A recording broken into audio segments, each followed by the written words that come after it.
Renji Ghostwave Yagami. The rain in Kyoto always felt expectant. I, Renji Yagami, or Ghostwave as some whispered, preferred it that way. My days were structured, precise. Running the numbers for AIart, overseeing the less legal aspects of our operation. It wasn't a life of glory, but it was order. Each yen accounted for, each debt meticulously tracked. The tea ceremony this morning, the subtle deference of the shopkeepers, these were the rhythms I understood. I was a ghost in the machine of this city, unseen, but always felt.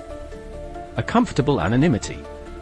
That was, until the coded message arrived, slipped into my usual delivery of green tea. The message was short, unsettlingly so. Just a string of quantum entanglement signatures, a language reserved for the highest levels of the syndicate, dealing with the archives, our collection of digitally secured, deeply buried secrets. It spoke of a breach. Not a simple hack, but a distortion. Someone was attempting to unravel the very fabric of the archives, access information that shouldn't exist. The message ended with a single name, Kato. A ghost from my past, a man I thought long gone. AIart summoned me immediately. The call to adventure wasn't a request, it was an order. And refusal wasn't an option. My first instinct was to decline. Kato wasn't just skilled, he was dangerous. He understood the archive's intricacies as well as I did, maybe even better. Engaging him meant risking everything, exposure, failure, even death. I argued with AIart, citing the potential cost, the slim chances of success. Let the others handle it, I suggested. Let them chase shadows. But AIart was unyielding. This isn't about resources, Renji. It's about principle. Kato seeks to dismantle everything we've built. You are the only one who can stop him.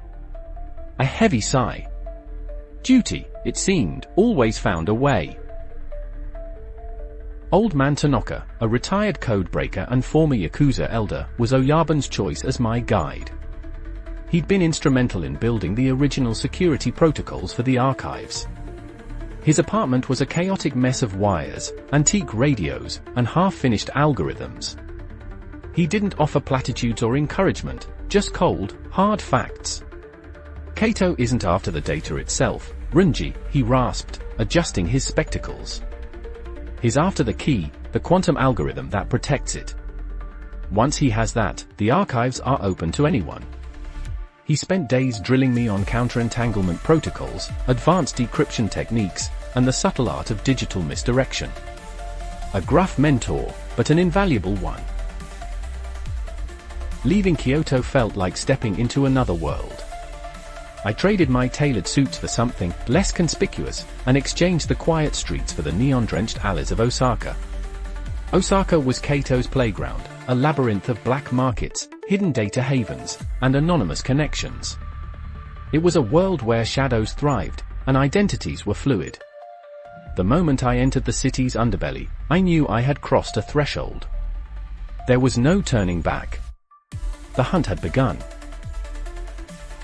Osaka was teeming with informants, fixers, and rivals. I navigated a treacherous network, gathering fragments of information, each piece more unsettling than the last. I met Hana, a skilled hacker who owed me a favor, and Kenji, a former Yakuza enforcer looking for redemption. They became my allies, providing crucial support.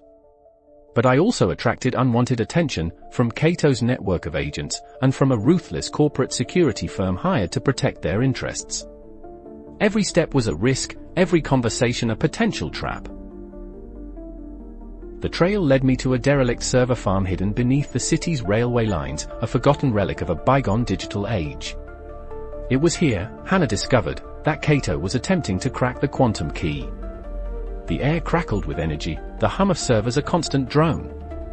We were close, too close.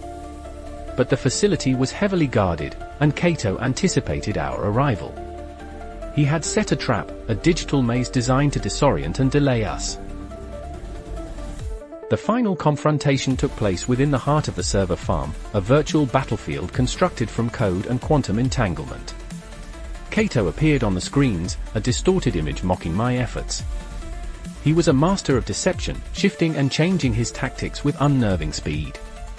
It was a brutal battle of wits and skill, a relentless assault on my defenses. But Old Man Tanaka's training had prepared me. I countered his every move, exploiting his weaknesses, turning his own code against him. Finally, I breached his defenses, isolating the quantum key and severing his connection to the archives. With Kato's connection severed, the quantum key became vulnerable. I secured it, encrypting it with a new, unbreakable algorithm, a safeguard against future attacks. But the key wasn't the only reward.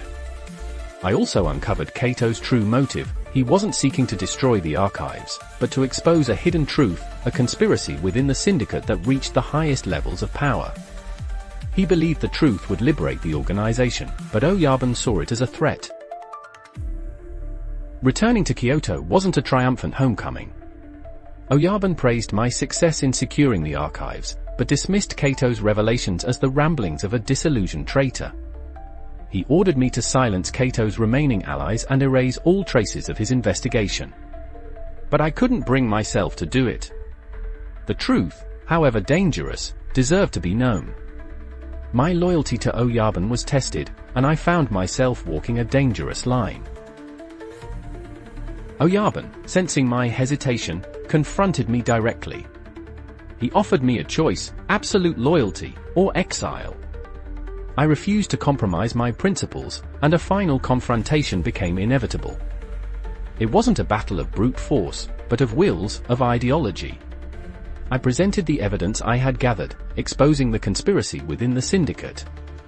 Oyabun, faced with undeniable proof, could no longer deny the truth. It was a turning point, a reckoning. The aftermath was chaotic, but ultimately, transformative. The syndicate was purged of corruption, and a new era of transparency and accountability began. I didn't remain within its ranks, but I wasn't exiled either. I became a silent guardian, watching over the organization from the shadows, ensuring that the mistakes of the past weren't repeated. I returned to a life of quiet observation, a ghost in the machine, but this time, with a purpose. The rain in Kyoto still fell, but it felt cleaner now.